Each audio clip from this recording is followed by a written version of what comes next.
تبارك الذي نزل الفرقان على عبده ليكون للعالمين نذيرا. الحمد لله وكفى وسلام على عباده الذين اصطفى. أما بعد فأعوذ بالله من الشيطان الرجيم. بسم الله الرحمن الرحيم. فكان قاب قوسين أو أدنى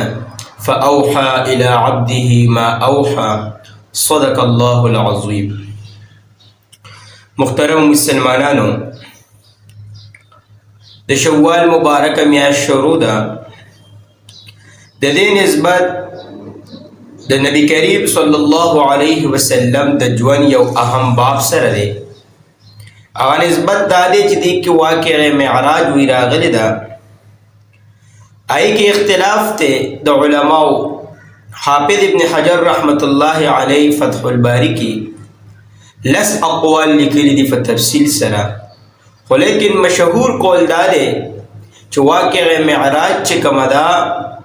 داو دا رجب پشتائیس شب باندی یعنی پشپا باندی نبی کریم صلی اللہ علیہ وسلم تا را پیخ شوے. اس پدے کی اختلاف تے، لیکن پدی باندی اختلاف پدی کی نشتے. پدی باندی ټول علماء اتفاق تے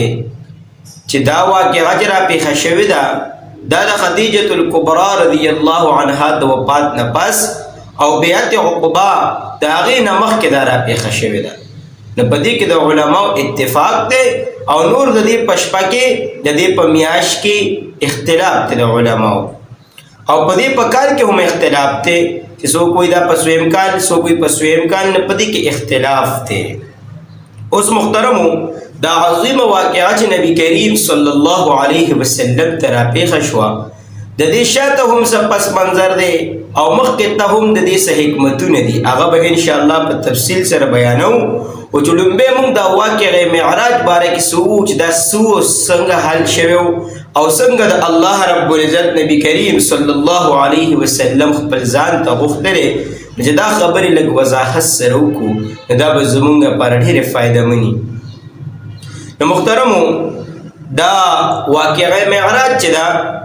دا خمونگوی چی پدے کی اختلاف تے تاریخ کی، لیکن مشہور قول مطابق چی مشہور رقم ناغوی 27 شبد رجب دے. نجب پتا غشپا نبی کریم صلی اللہ علیہ وسلم دا دین مخ کے طائف تا تلو دا وی طائف تا سفرنا پس ڈائریکٹ دا واقعہ رافی خشوی دا. نبی کریم صلی اللہ علیہ وسلم چل طائف نراغے حتی نبی کریم صلی اللہ علیہ وسلم تا غیر دیر تکالیف و رسول اغیر ورد دیر مصیبتون و رسول دا نبی کریم صلی اللہ علیہ وسلم ظلم مبارک دیر خفقو. نبی کریم صلی اللہ علیہ وسلم وید ام ہانی رضی اللہ عنہا پکور کے پروت تے خفا عالم کے فروت تے چی اللہ دا خلقو بسکی گی دا خلقو خبر نمانی پا دا غی خفگان کے پروت تے اغی خلقو مصیبتون و رسول عذیتون و رسول استا اللہ رب العزت طرف دا خوشحالائی زیر دے. پا دی خفگان کے سیرت مصطفیٰ کے مولانا ادریسی کاندیلوی رحمت اللہ علیہ لکلی دی چی نبی کریم صلی اللہ علیہ وسلم اسمان تگوری پا دی کی جبریل علیہ السلام چت اوشلی دو او جبریل علیہ السلام راخ کارشو او دی نبی کریم صلی اللہ علیہ وسلم خوال راغے ورطا پرمائی جناب اللہ دا زان خواتا غختے اللہ رستاسو دا ملاقات پا انتظار دے تاستا انتظار کرے. وہی نبی کریم صلی اللہ علیہ وسلم روچت کو بیت اللہ شریف تیرا وستو دا غیق ورزر حضرت میکائیل علیہ السلام ہم دے وہی دورکاتے پہ التوکلل او بیاید ابی دمزم کوئی خوال نبی کریم صلی اللہ علیہ وسلم بوتو حتی ویدی دوارو ملکو حضرت جبریل علیہ السلام او حضرت میکائیل علیہ السلام دے نبی کریم صلی اللہ علیہ وسلم سینہ مبارک کلاوکلا او دازلو مبارک اتے وی رو باسو دازلو مبارک اپریشن وی ولو کو وی چې زړونه ولا د دنیاي هر څه درکړل او د التنې کاسې د جنت نه ځان سره راوړې وي جامونه چې هغه د سرو زرو هغه ډک د علم او د حکمت نه هغه د نبی کریم صلی الله علیه وسلم په زړه او په سینه کې واچولي او سینې ولا واپس بند کړه او نبی کریم صلی الله علیه وسلم د ځان سره روان کو او چې دا سفر شروع شو نو شداد بن اوس رضی الله تعالی عنہ ارشاد نقل کړي و جناب نبی کریم صلی الله علیه وسلم چې دای سره روان شو نو دای د پار الله رب العزت یو جنتی سورلی را لګلی وا چې ته براق ویل کیږي براق د برق نه برق بجلی ته ویل کیږي دا زناور چې دا براق دیوی د رنگ نسپینو او تیز رفتارو د نظر په فاصله به د قدم کې خود اشترکه په پورې نظر لګي ډیر تیز رفتارو او داسې خچر چې کم زناور دی د خچر نه لګ مندره او د خر نه لګ دم دې کټ کې زناورو و جبرئیل علیه السلام د نبی کریم صلی الله علیه وسلم سره په دې کې ناستو او روان شو سفر شروع شو چې سفر شروع شو نو شداد بن اوس رضی الله عنه فرمایي و نبی کریم صلی الله علیه وسلم یو مقام ته ورسید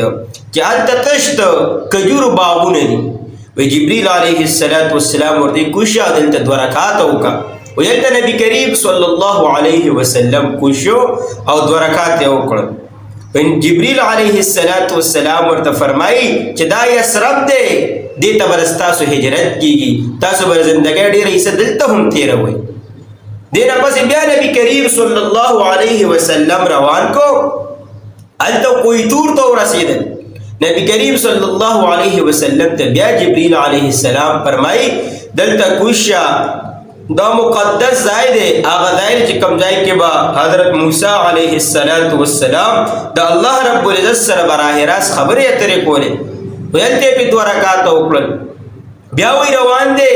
بیا چې مدین خار ته ورسېدل نو بیا ورته جبرئیل علیه السلام وی چې دا د شعیب علیه السلام د علاقه را چې کوم ځای کې هغه زندگی تیر کړې ده دلته هم 2 رکعات وکړي دا غي نه پس بیا روان کو بیا بیت اللحم ته ورسېدو هغه ځای ته ورسېدو کوم ځای چې حضرت عیسی علیه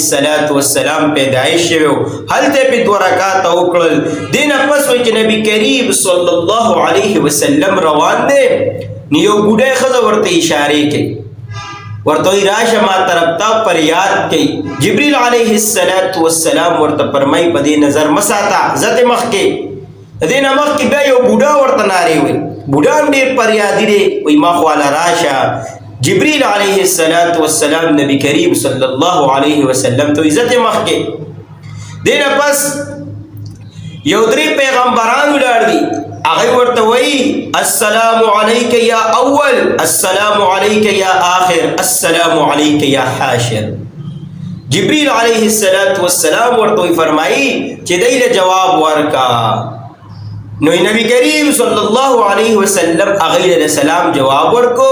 ورته چې دا سوق دي نو جبرئیل علیه السلام ورته فرمایي چې دا یو ابراهیم علیه السلام دی بل موسی علیه السلام دی بل عیسی علیه السلام دی او دینه مخکې چې کومه بیبي ولیدا کومه بوډای دی ولیدا هغه دنیا وا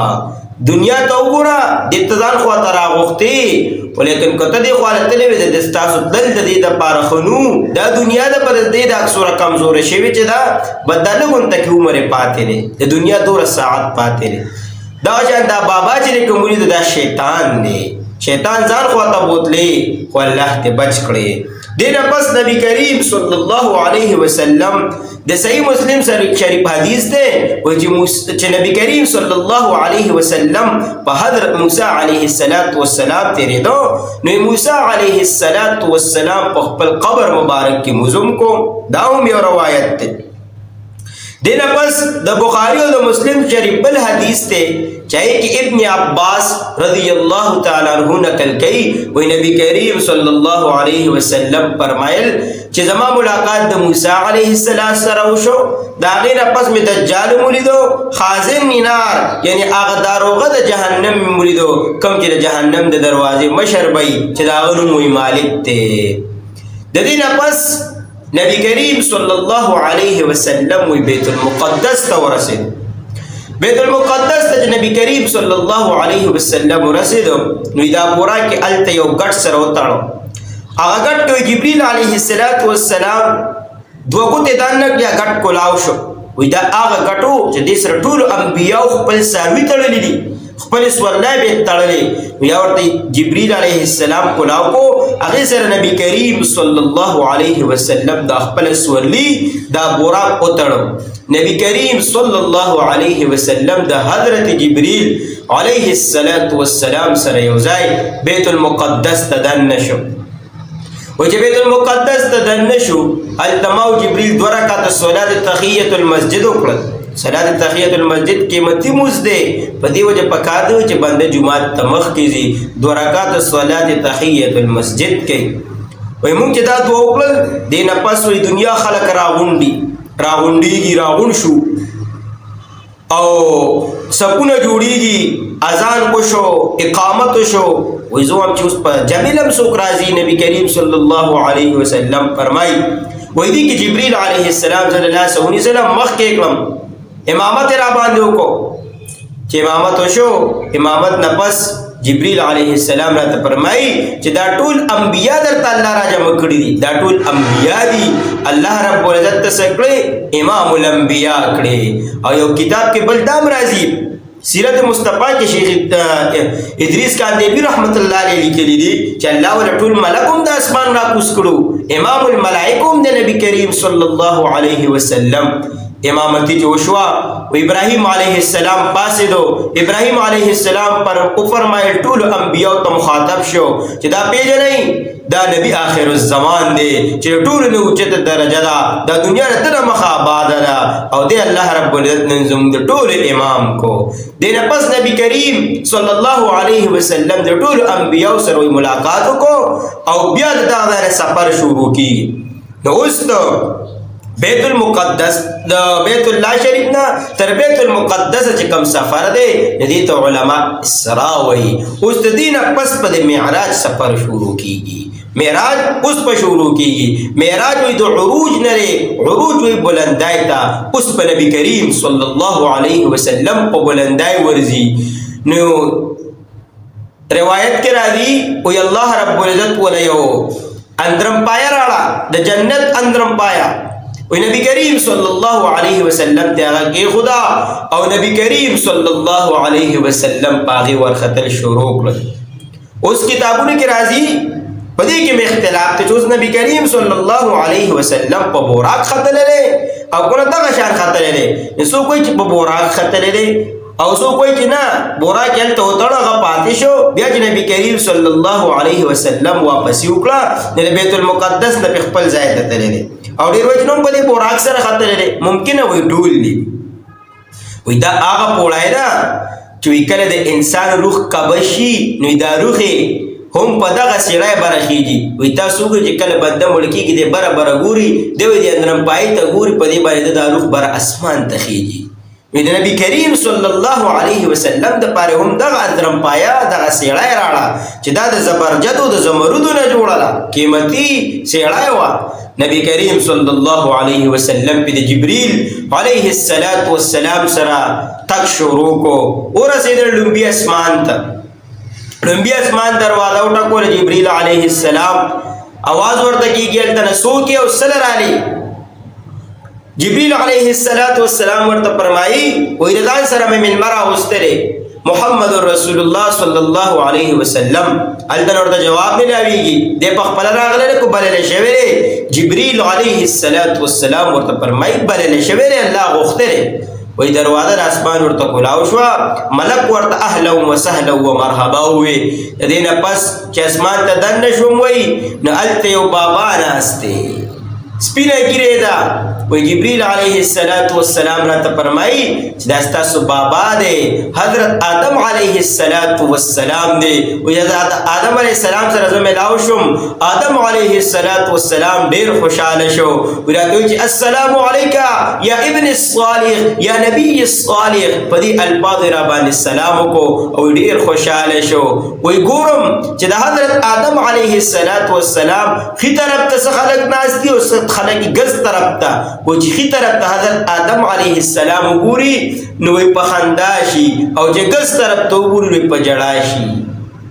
ما جبريل علیہ السلام نے تپوس کو چې حضرت آدم علیہ السلام چې سم طرف ته ګوري خاندي او الټا طرف ته چې ګوري دا اوري جاړي وی راځو چې سم طرف ته نیکان خلک ناشتي او دې ګس طرف ته کافر او غلط خلک ناشتي دا سم طرف والا جنتیان دي او ګس طرف والا دوزخیان دي. نو په دې وجه بابا چې سم طرف ته ګوري خوشاله شي چې دا می هغه بچی دي چې جنتیان دي او ګس طرف ته هغه بچی دي چې دوزخیان دي. او بل کتاب کې دا راځي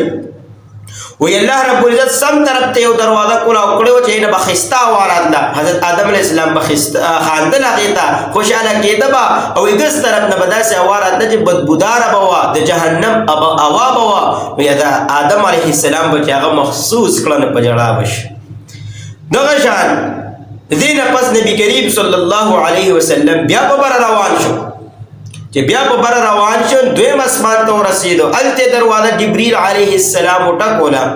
د اسمان دروازې نه بیا سوال لاغ سوکتی او سره راغلی دي. جبريل علیه السلام ورسره سوال جواب وکړو چې نبی آخر الزمان جناب محمد رسول الله دی او د الله په حکم سره راغلی دی. دروازه کولاو شو نبی کریم صلی الله علیه وسلم وی الته ملاقات د حضرت عیسی علیه السلام او د حضرت یحیی علیه السلام سره وشو. وی هغه ډیر خوشاله شو ډیر په خوشاله سره ته وی چې السلام علیک یا اخی صالح یا نبی صالح یا نبی الاخر ډیر په خوشاله سره زما استقبال کو. اینه پس د دریم اسمان ته اوچت شوم. دریم اسمان کې بیا مکالمه وشوه. په دریم اسمان کې زما ملاقات د حضرت یوسف علیه السلام سره وشو. نبی کریم صلی الله علیه وسلم فرمای و هغه ما ته ډیر خپخال پازو سره حل کړي وي او دا غي نفس وي موقت چې یوسف علیه السلام حسن د ټولي دنیا د حسن نیمه برابر ډیر خسته وي. دله پس څلورم اسمان ته اوچت کړی شوم. څلورم اسمان ته چې داخل کړی شوم نو هلته زما ملاقات د حضرت ادریس علیه السلام سره وشو. بیا پنځم اسمان ته اوچت کړی شوم. پنځم اسمان کې مې د حضرت هارون علیه السلام سره ملاقات وشو. بیا شپږم اسمان ته اوچت کړی شوم. هلته مې د حضرت موسی علیه السلام سره ملاقات وشو. او بیا اووم اسمان ته اوچت کړی شوم چې هلته زمونږ بابا حضرت ابراهیم علیه السلام ناستو او بیت المعمور کوم چې د فرشتو کعبه ده و هغې ته ډډه والي او ناستو. هغه سره ملاو شوم. هغه ډیر خوشاله شو ډیر خوشاله شو. د دې نه پس د نبی کریم صلی الله علیه وسلم سفر اوس برکیږي. نو محترمو د نننی درس کې موږ د بیت الله شریف نوالی بیت المقدس د اسرا سفر او بیا د معراج سفر شروع کو چې نبی کریم صلی الله علیه وسلم اسمان ته تګ شو. ان شاء الله آینده دروس کې با اوس چې د وم اسمان نه برکم سفر دی ان شاء الله تعالی هغه به آینده دروس کې بیانو. الله رب العزت را مختصر خبر زم د ټول په عمل کې راولي. واخر الدعوانا ان الحمد لله رب العالمين.